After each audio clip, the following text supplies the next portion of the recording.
magandang araw at welcome back sa inyong pinakabagong online kusina. Narito ang mga ingredients na gagamitin natin para sa ating putahe ngayong araw. Kalahating kilong suso, pangalawang piga ng nyog, isang purong gata ng nyog, 2 kamatis, isang sibuyas, isang luya, kalahating sachet ng ginisami, 3 siling haba, asin, 2 tali ng talbos ng pako. Step 1 ay hiwain muna natin ang ating mga gulay.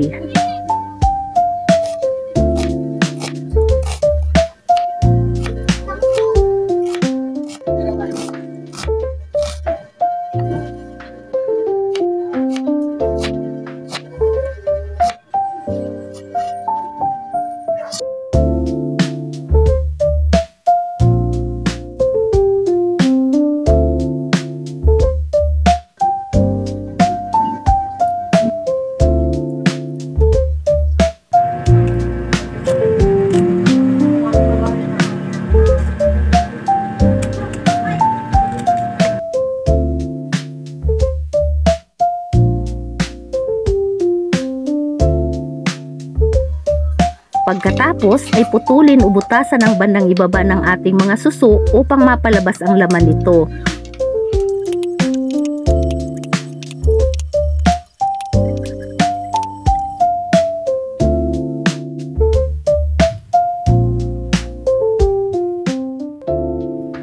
Kapag handa na ang ating mga pansahog ay sabay-sabay na nating ilagay ang ikalawang piga ng nyog, suso, sibuyas,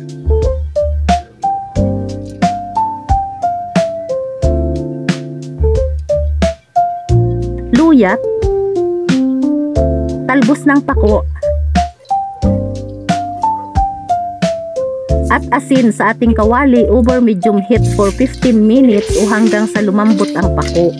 Hindi natin i-half cook ang pako upang hindi ito pumakla. Haluin ito at pagkatapos ay takpan na natin ito.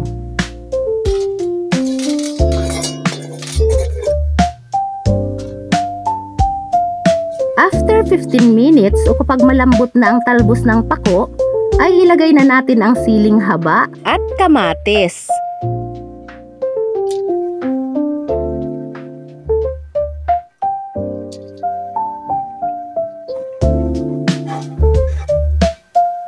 Ilagay na rin natin ang ginisa mix.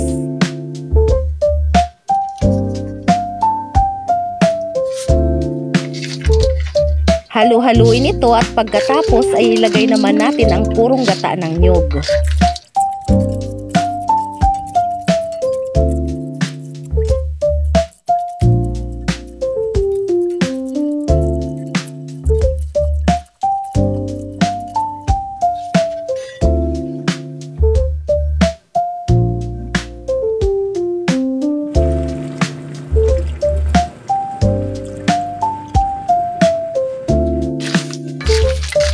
Halu-haluin ito at hayaang maluto ito for 5 more minutes.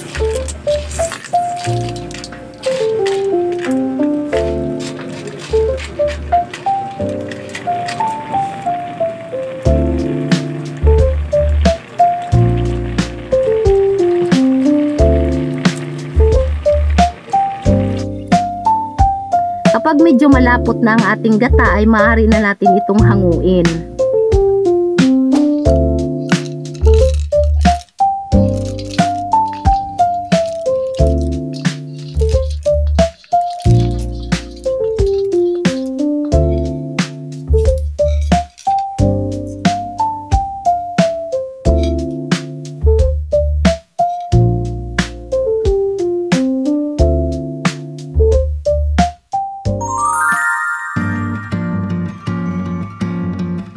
At eto na ang kumpletong ginataang suso sa pako.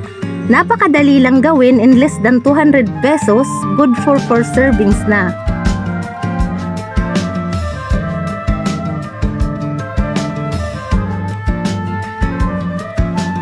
Kaya kung nagustuhan nyo ang video natin ngayon, baka naman may paisang like and comment ka naman dyan sa video na ito.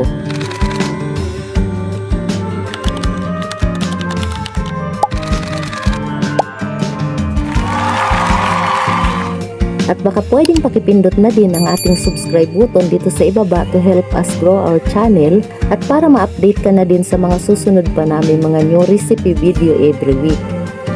Maraming salamat sa panonood and see you sa aming next video.